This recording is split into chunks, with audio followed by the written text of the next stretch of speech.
좌우에 계신 분들과 함께 인사 나누시겠습니다. 샬롬. 오늘은 좀 크게 했으면 좋겠습니다. 왜냐하면 한밤에 그토록 반가운 단비가 내려서 좌우에 있는 분들과 좀 더 힘차게 반가운 모습으로 샬롬 인사하겠습니다. 샬롬.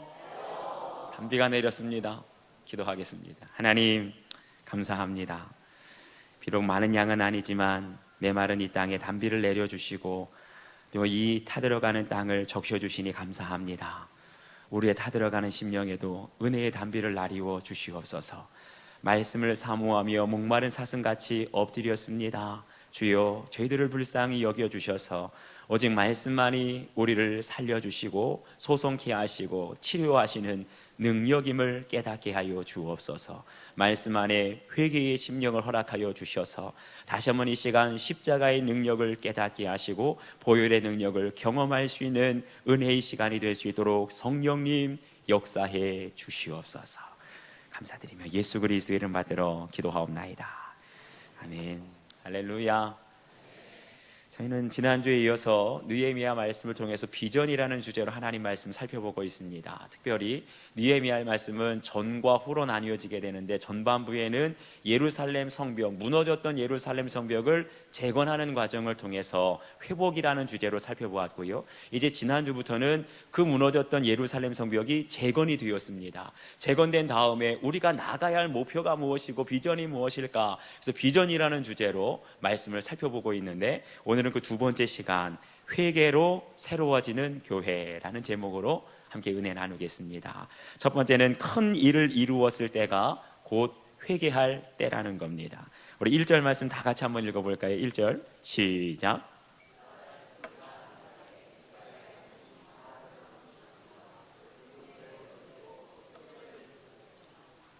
아멘. 여기 보니까 제일 처음에 그달 숨은 나은 날이라는 시간을 강조하고 있습니다. 지난주에 저희가 살펴본 것처럼 이스라엘 백성들은 예루살렘 성벽을 다 재건하고 나서 누구를 불러요? 학사 에스라를 부릅니다. 하나님의 말씀이 선포될 때 다 자리에서 일어납니다. 그 말씀을 깨닫게 되니까 갑자기 모든 이스라엘 백성들이 울기 시작하는 거예요. 그러니까 에스라가 뭐라 말합니까? 이날은 주의 성일이니 근심하지 말라. 여호와로 인하여 기뻐하는 것이 너희의 힘이니라. 아멘. 그러면서 그날이 무슨 날인가 하니까 바로 그때가 초막절이었습니다. 보통 이스라엘 백성들은 초막절이 되면 7일 동안 산에서 나뭇가지를 따다가 초막을 만들어서 그 안에서 일주일 동안 생활을 합니다. 그리고 제8일에 8번째 되는 날에는 성일을 지키게 되는데 바로 그때가 22일이었어요. 그런데 오늘 말씀 보니까 29날, 다시 말하면 초막절을 지켰습니다. 모든 성회를 마쳤어요. 그리고 이제 마치고 나면 집으로 돌아가는 겁니다. 일상생활이 시작될 때가 바로 29날이라는 거예요. 그런데 성회를 마치고 은혜와 감격을 가지고 집으로 돌아왔는데 그들이 무엇을 하나 보니까 이스라엘 자손이 다 모여 금식하며 그 굵은 베옷을 입고 티끌을 무릅썼다라고 말하고 있어요. 여기서 굵은 베옷을 입고 티끌을 무릅썼다라는 말은 한마디로 크게 슬퍼하고 애통하면서 회개의 기도를 드렸다는 겁니다. 그런데 여러분 좀 이상하지 않습니까? 지금 이스라엘 백성들은 큰 일을 마쳤어요. 그동안 140년 동안 무너져 있던 예루살렘 성벽을 재건한 겁니다. 그러면 앞으로 잔치만 있어야 되는 건 아닙니까? 기뻐할 일만 남아있는 것 아니에요? 그런데 오늘 말씀을 보니까 학사 에스라까지 모시고 초막절까지 감격스럽게 은혜롭게 다 마치고 집으로 돌아갔는데 이제 일상생활을 시작하려다 보니까 갑자기 어딘가 마음이 양심이 찔리기 시작하면서 한 사람씩 금식하고 굵은 베옷을 입고 거기에 머리에 티끌까지 무릅쓰고 모였다는 거예요. 왜 그랬을까요? 분명히 이스라엘 백성들은 예루살렘 성벽을 건축하는 큰 일을, 위대한 일을 마쳤습니다. 그런데 일상생활을 시작하려고 가정으로 돌아가고 직장으로 나아가 보니까 이웃 사람들을 만나보니까 내 안에 변화된 게 달라진 게 있습니까? 없습니까? 예루살렘 성벽은 웅장하게 정말 가장 아름답고 견고하게 이제 적들이 침투할 수 없도록 공격할 수 없을 정도로 아주 든든하게 예루살렘 성벽이 세워져 있는데 막상 돌아와서 일상생활을 하다 보니까 예전처럼 일상생활로 돌아가다 보니까 내 안에 바뀐 게 있어요 없어요? 여전히 내 안에 불평이 있습니다. 사람들을 만나보니까 내 안에 미움이 아직 사라지지 않았어요. 예루살렘 성벽은 아름답고 웅장하게 세워져 있는데 내 안에 미움 미움과 교만 덩어리는 여전히 남아있더라는 겁니다. 그러니까 양심이 찔리기 시작해요. 한 사람씩 말하지 않았는데 누가 시켜서 나온 것이 아니라 성령께서 그 마음을 감동감화시켜 주시니까 금식하고 굵은 베옷을 입고 머리에 티끌을 무릅쓰고 나아왔더라. 할렐루야.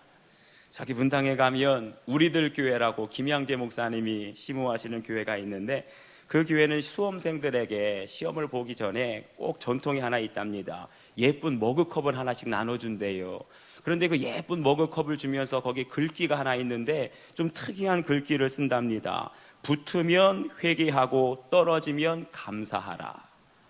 여러분 놀라지도 않으시네요. 좀 뭔가 상식적으로 생각할 때 거꾸로 된 건 아닙니까? 합격하면 감사하고 떨어지면 회개해야 되는 것 아니에요? 그런데 이 교회는 특이하게 수험생들에게 컵을 주는데 합격하면 회개하고 떨어지면 감사하라. 이유가 이상해서 알아보니까 그 목사님이 이런 말을 합니다. 예전부터 수험생들을 몇 년 동안 봤는데 시험을 앞두고 모든 수험생들이 한결같이 하는 말이 있답니다. 목사님, 시험에 합격만 하면 그땐 예배 더 잘 드리고 교회 봉사도 열심히 하겠습니다. 그런데 그런 아이들 치고, 한 번에 대학교에 붙은 아이들 치고 대학교에 들어가면 절대로 예배 잘 드리고 봉사를 제대로 하는 애가 없다는 거예요. 오히려 대학에 떨어지고 1년 동안 재수하다 보면 누가 시키지도 않았는데 회개하고요, 더 겸손해지더랍니다. 그런 아이들이 재수하고 나서 학교 들어가게 되면 더 열심히 예배하고 더 신실하게 봉사하고 청년부 임원으로 리더로 봉사하더라는 거예요. 그러니까 이 목사님이 아이들 불러놓고 하는 얘기가, 네가 이번에 대학교에 한 번에 합격한 것은 네가 떨어지는 것을 감당하지 못할 것을 하나님이 아시고 너 불쌍히 여겨주셔서 한 번에 합격시켜 주신 거야. 그러니까 너는 합격시켜 주신 것 회개하도록 하여라. 또 떨어진 아이들에겐 이렇게 말한답니다. 네가 믿음이 큰 것을 하나님께서 하시고 앞으로 너를 더 큰 그릇으로 쓰시려고 너에게 재수의 고난을 허락해 주신 거다. 그러니까 너는 감사하도록 하여라. 아멘입니까, 여러분? 제가 이걸 보고 깨닫는 게 있었어요. 그게 뭡니까? 회개는 꼭 실패할 때만 하는 것이 아니라 진정한 회개는 성공할 때, 진정한 회개는 우리가 큰 일을 이루고 날 때 오히려 주님 앞에 엎드려 회개해야 할 때인 줄 믿습니다. 사랑하는 여러분, 우리 교회도 교회 역사 51년 동안 정말 최근에 큰 역사를 이루지 않았습니까? 이렇게 큰 성전을 짓고 어쨌거나 우리가 목감 지역에서 가장 큰 교회를 지었습니다. 최근에 들어서 서울에서, 경기도 부천에서 다양한 온근각지의 교회들이 우리 교회 잘 지었다고 소문이 나서 탐방을 옵니다. 둘러본 사람들마다 칭찬해요. 교회가 너무나 아름답습니다. 규모 있게 구석구석 잘 지으셨습니다. 이런 칭찬하는 말을 막 계속해서 듣다 보면 어떻게 돼요? 나도 모르게 우쭐해집니다. 나도 모르게 위대한 대단한 일을 한 것처럼 생각될 때가 순간적으로 있습니다. 그런데 여러분께 한번 묻겠습니다. 여러분 새성전에 들어와서 우리가 입당 예배를 드리고 나서 여러분 안에 변화된 것, 달라진 것 있습니까? 새성전에 들어왔다고 기도 더 많이 하고 있습니까? 새성전에 들어와서 하나님 말씀 더 많이 묵상하고 있습니까? 새성전에 들어와서 여러분 안에 불평이 다 사라지고 오직 감사와 기쁨과 감격만 넘쳐나고 있습니까? 솔직히 아니잖아요. 우리가 새성전에 들어왔지만, 감격스럽게 들어왔지만 믿음이 좋아진 것도 아니고 기도 더 많이 한 것도 아니고, 새성전은 아름답게 웅장하게 세워졌지만 내 안에 달라진 게 없잖아요. 여전히 내 안에 불평이 있고, 내 안에 여전히 미움이 있고, 내 안에 여전히 교만 덩어리가 가득하고, 이것을 깨닫게 될 때가 뭐 할 때라고요? 바로 그때가 금식하며 굵은 베옷을 입고 머리에 티끌을 뒤집어 쓰고 회개의 자리로 나가야 할 때인 줄 믿습니다. 오히려 진정한 회개는 정말 우리가 실패할 때, 어려울 때 회개하는 것이 아니라 여러분 인생의 사업장이 잘 될 때 회개하시기 바랍니다. 직장에서 승승장구하실 때 회개하시기 바랍니다. 자녀들이 잘 되고 자녀들이 공부 잘하고 말썽 피우지 않을 때 오히려 회개하시기 바랍니다. 모든 것들은 잘 되고 있는데 내 심령이, 내 믿음이 변화되지 않고 주님 앞에 겸손해지지 않을 때 바로 무릎 꿇어 회개하게 되면 하나님께서 우리를 불쌍히 여겨주시고 우리의 심령을, 또 우리의 교회를 새롭게 하여 주실 줄 믿습니다. 두 번째는요, 말씀의 은혜가 깊어질수록 죄가 더 크게 보인다는 사실입니다. 우리 3절 말씀 한번 다시 읽겠습니다. 3절 시작.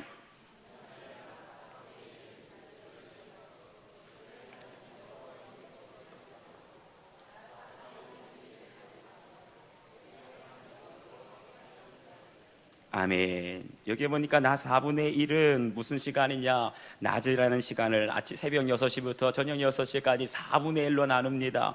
12시간에 4분의 1, 다시 말하면 오전 6시부터 오전 9시까지 3시간 동안 하나님의 말씀을 낭독했다는 겁니다. 또 나 4분의 1에 해당하는 오전 9시부터 정오 12시까지는 죄를 자복했다는 거예요. 그런데 우리가 지난주 말씀을 상고해 보십시오. 이미 일주일 전쯤에 초막절을 지키기 전에 학사 에스라를 모시고 여호와의 율법을 펼쳤을 때에 모든 사람들이 자리에서 일어나게 되는데 새벽부터 정오까지 무려 6시간 동안이나 이 하나님의 말씀을 들었다고 했습니다. 그런데 일주일 전에 6시간 동안 하나님 말씀을 낭독하고 들었는데 일주일 지나고 나서 다시 어떻게 했다고요? 자리에 서서 3시간 동안 하나님의 말씀을 들었더라. 할렐루야. 이게 무슨 뜻이겠어요? 하나님의 말씀을, 하나님의 은혜를 사모하고 목마른 사람처럼 사모하는 심령들은요, 말씀을 6시간 동안 들어도 지루한 것이 아니라 6시간 동안 일주일 전에 부흥했는데 일주일 지나고 나서 또 3시간 동안 말씀을 사모하게 되는 줄 믿습니다. 제가 잘 아는 목사님 중에 한 분이 예전에 미국의 성장하는 교회를 탐방하면서 부흥하는 교회, 성장하는 교회, 건강한 교회 어떤 특징이 있나 두루 다뤄보면서 한 가지 결론을 내렸답니다. 미국의 부흥하는 교회, 성장하는 교회는 어떤 특징이 있느냐? 여러 가지가 있겠지만 그 중에 하나가 예배 시간이 길더라 짧더라. 길더라는 거예요, 여러분. 심지어 어떤 교회는 설교만 1시간 하는 교회가 있더라는 겁니다. 그래서 제가 참 특이해가지고 미국 교회만 그런가 하고 호기심에 이번 한 주간 동안 이 말씀을 준비하면서 한국의 좀 유명한 교회, 성장하는 교회, 부흥하는 교회, 특별히 젊은 세대들에게 어필하고 영향력 있는 그런 목사님들 심우하는 교회를 찾아가 봤어요, 인터넷으로. 설교하는 시간이 어떤가, 다른 것은 안 보고 설교하는 시간이 어떤가 그랬더니 놀랍게도 설교하는 시간 가장 그 중에 짧은 분이 한 40분 정도 하더라고요. 그리고 정말 분당에서 유명한 많이 성장하는 교회 목사님 설교를 처음부터 끝까지 다 들어보니까 거의 설교만 50분에 육박할 정도로, 와, 우리는 30분밖에 안 하게 되는데, 제가 그러면서 느낀 것이 있어요. 여러분 중에 혹시나 우리 목사님도 거기에 은혜 받아서 앞으로 설교 시간이 늘어질까 걱정하는 분이 계신데 걱정하지 마세요. 저는 아직까지 그럴 계획이 없습니다. 하나님께서 강권적으로 제 마음을 움직이시지 않는 이상 지금까지 했던 대로 계속 할 것 같아요. 그런데 여러분 보십시오. 요즘에 우리 한국 사람들, 현대 한국 사람들 얼마나 바쁜지 모릅니다. 예배 시간 1시간 10시부터 시작해서 11시 땡 되면 자리에 앉아있고 그냥 느리게 움직이는 분이 없어요. 바삐 한결같이 다 문을 열고 나아갑니다. 달려가다시피 나아갑니다. 가족들하고 아이들 챙겨서 어디론가 나들이를 가든지 쇼핑을 가든지 아니면 애들 학원에 데려다 주든지, 그렇기 때문에 예배가 꼭 어디에 맞춰져 있어요? 1시간에 맞춰져 있습니다. 1시간이 넘으면 안절부절해지기 시작해요. 그러다 보니까 1시간에 예배를 마쳐야 되니까 설교는 몇 분 안에 마쳐야 돼요? 30분으로 고정을 해놓습니다. 그래서 의원의 압력이 설교자들에게 오는데, 목사님 설교는 30분 넘으시면 절대로 안 됩니다. 저는 간절히 바라기는요, 우리 교회에서는 제발 성도들에게 목사님 30분 하나님 말씀은 너무나 짧습니다. 좀 더 전해 주십시오. 아멘을 안 하시네요, 여러분. 제발 1시간 예배가 끝나고 나서 여기에서 1시간 동안 예배 드리고 나서 너무나 뭔가 허전하고 부족해서 그 자리에 앉아서 10분 동안 20분 동안 기도하고 하나님 말씀을 묵상하는 사람들이 날마다 늘어날 수 있기를 주의 이름으로 축원합니다. 여러분, 교회의 역사를 보게 되면은요, 교회가 영적으로 대각성 운동이 일어나고 그 영적 대각성으로 부흥이 일어나게 되면 한결같은 특징이 있었어요. 부흥이 일어나게 되면 예배 시간, 말씀 듣는 시간, 기도하는 시간 길어지겠습니까? 줄어들겠습니까? 부흥할 때는요, 말씀 듣는 시간이, 기도하는 시간이, 예배하는 시간이 길어지는 거예요. 시간 가는 줄을 모르는 겁니다. 하나님의 말씀이 얼마나 달콤하고 기도하는 시간이 얼마나 은혜로운지 시간 가는 줄을 모르는 거예요. 그런데 우리가 자꾸만 시간이 지날수록 예배를 좀 줄여주십시오, 설교하는 시간을 좀 짧게 해주시면 안 되겠습니까? 그렇다는 건 뭐예요? 우리의 심령이 점점 영적으로 침체되어 있다는 증거입니다.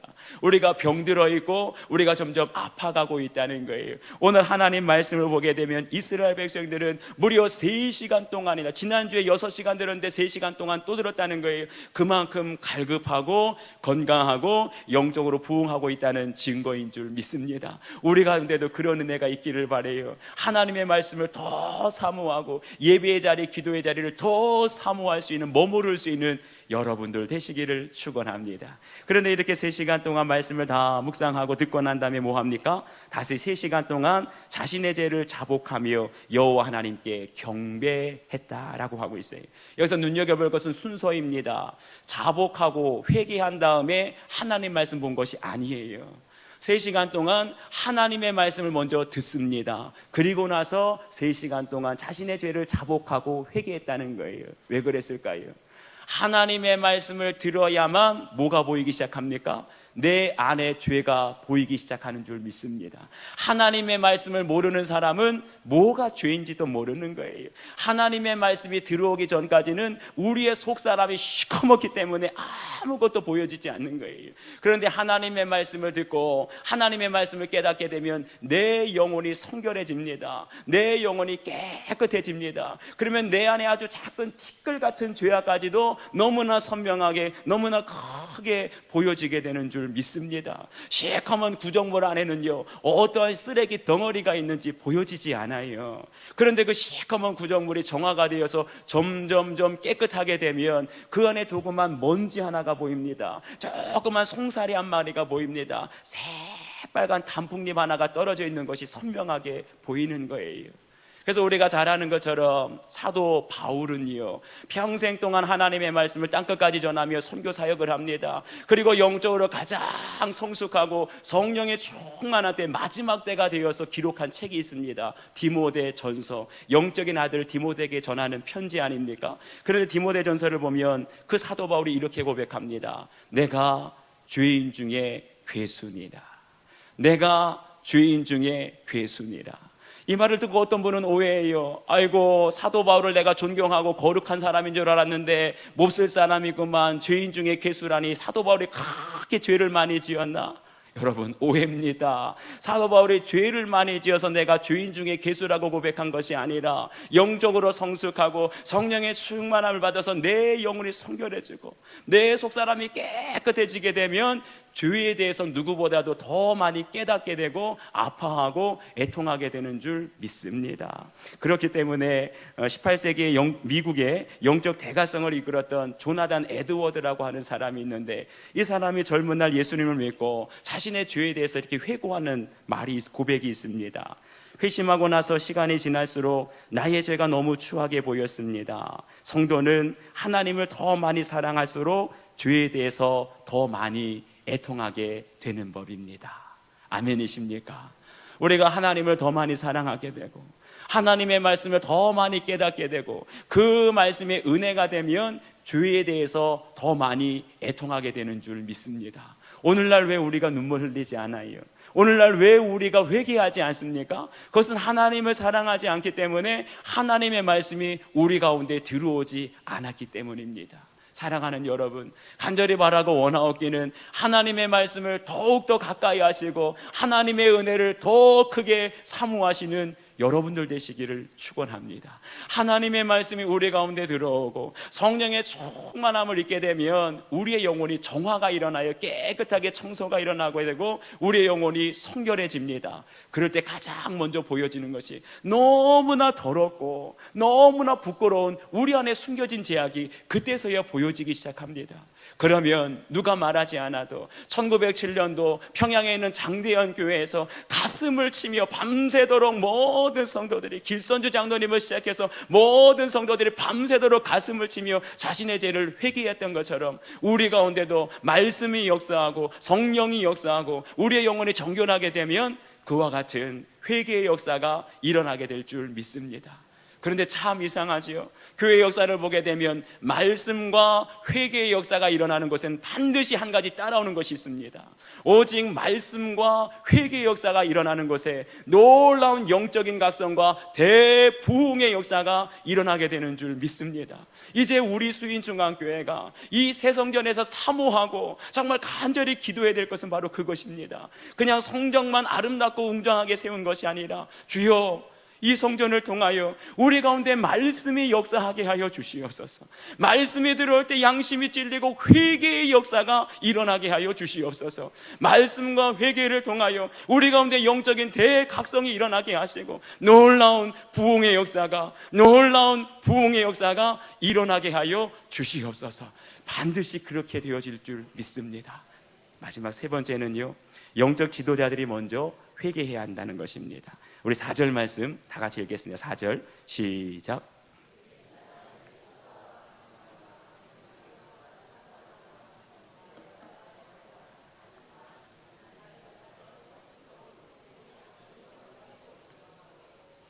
아멘. 여기 보니까 8명의 레위 사람들의 이름이 나와요. 이름이 어려워서 조금 읽는 것이 속도 차이가 났습니다.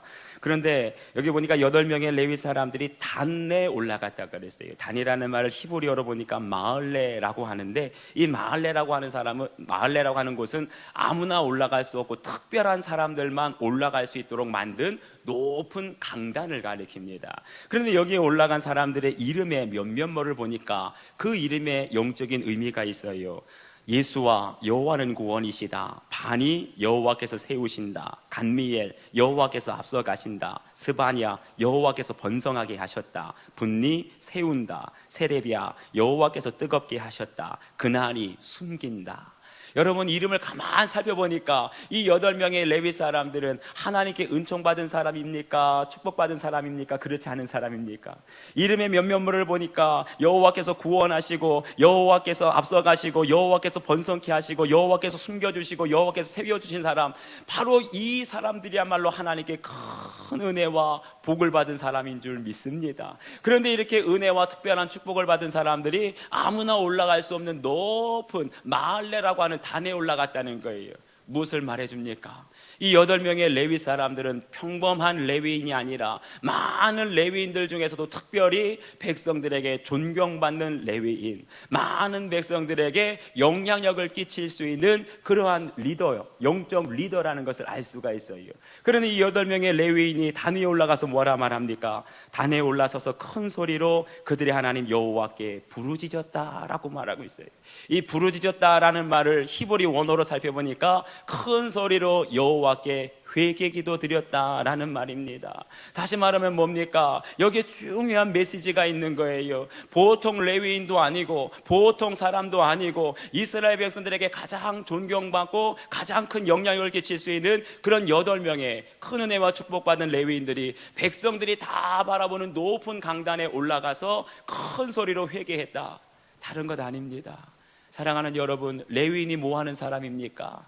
레위인은 백성들에게 하나님 말씀 가르치는 사람들입니다. 레위인은 이스라엘 백성들이 하나님의 법도대로 하나님의 뜻대로 순종하면서 잘 지도해야 할 책임이 있는 사람들입니다. 그런데 보세요, 이스라엘 백성들이 우상 숭배를 합니다. 이스라엘 백성들이 하나님의 말씀대로 불순종합니다. 이스라엘 백성들이 점점 하나님을 떠나가서 죄악 가운데 살아가는 거예요. 그런데 이 모든 책임이 누구에게 있다는 겁니까?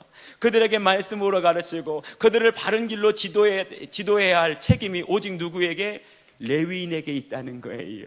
그것을 가슴을 치면서 먼저 가장 존경받고 영향력 끼치는 8명의 레위인이 조용히 회개 기도한 것도 아니고 모든 이스라엘 백성들을 바라보는 높은 강단에 올라가서 큰 소리로 우리가 잘못했나이다, 주님 앞에 회개하며 기도한 줄 믿습니다.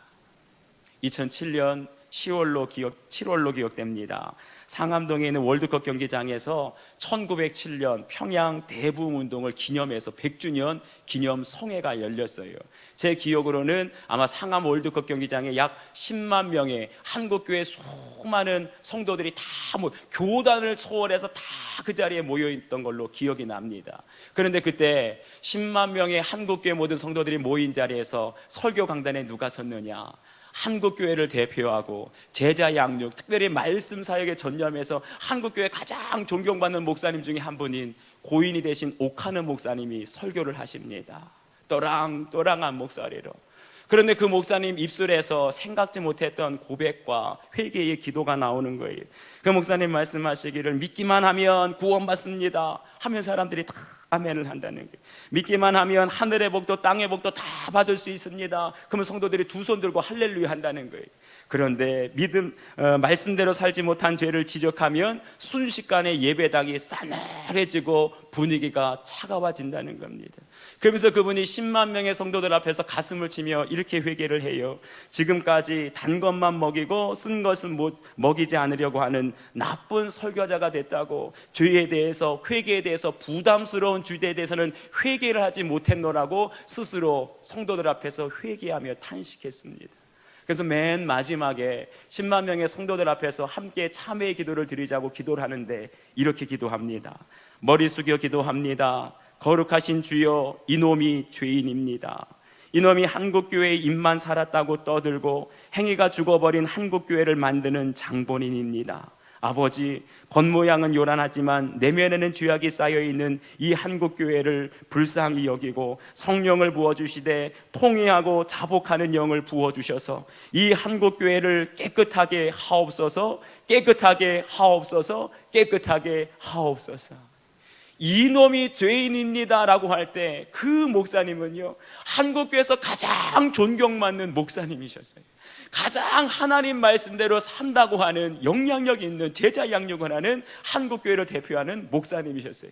그런데 그 목사님이 뭐라고 하냐면 이 한국교회를 말만 살아, 입만 살아이고 행위에는, 삶에는 전혀 변함이 없는 그런 교회로 이끈 장본인이라고, 이놈이 죄인이라고 가슴을 치고 있는 거예요.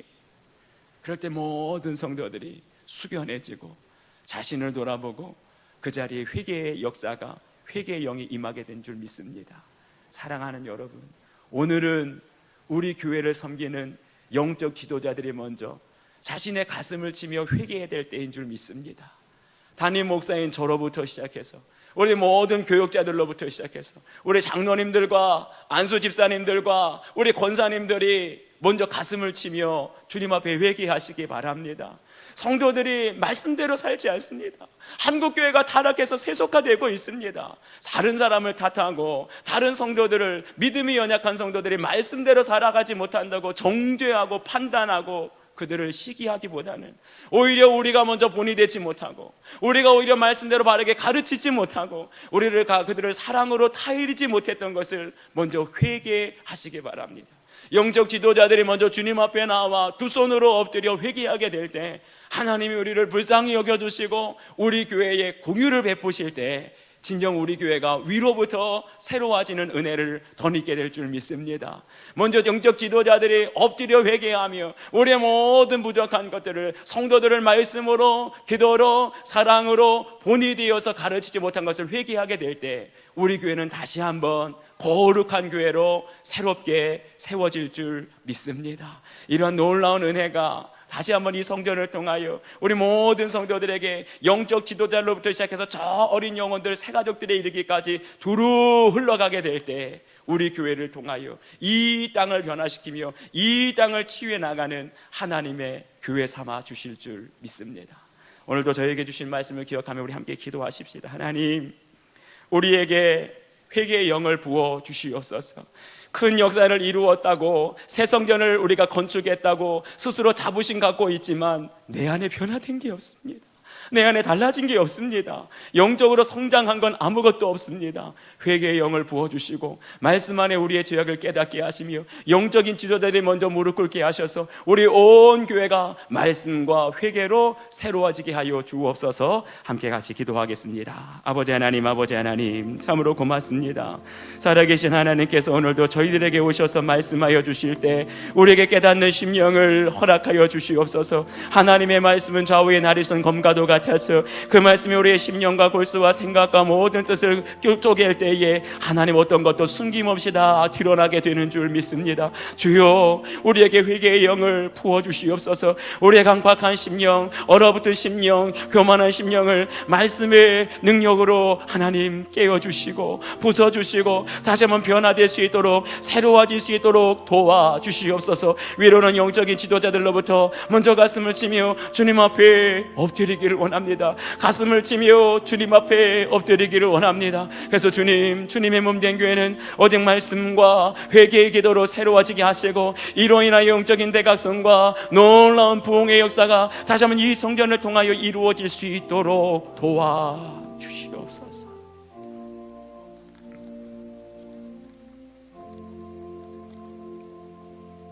아버지 하나님, 오늘도 저희들에게 말씀하시니 감사합니다. 우리가 꼭 들어야 할 하나님의 말씀을 저희들의 심령에 잘 박힌 모처럼 새겨주시어서 좌로나 우로나 치우치지 않게 하시고, 그 말씀 따라 걸어가게 될 때 말씀에 찔려 우리의 속사람이 회개의 영이 일어나 회개하게 하시고, 그 회개에 합당한 열매로 살아가게 하시며, 말씀과 회개로 주님의 몸된 교회 안에 진정한 대각성과 영적 부흥이 일어나게 하여 주시옵소서. 감사드리며 예수 그리스도의 이름 받들어 기도하옵나이다. 아멘.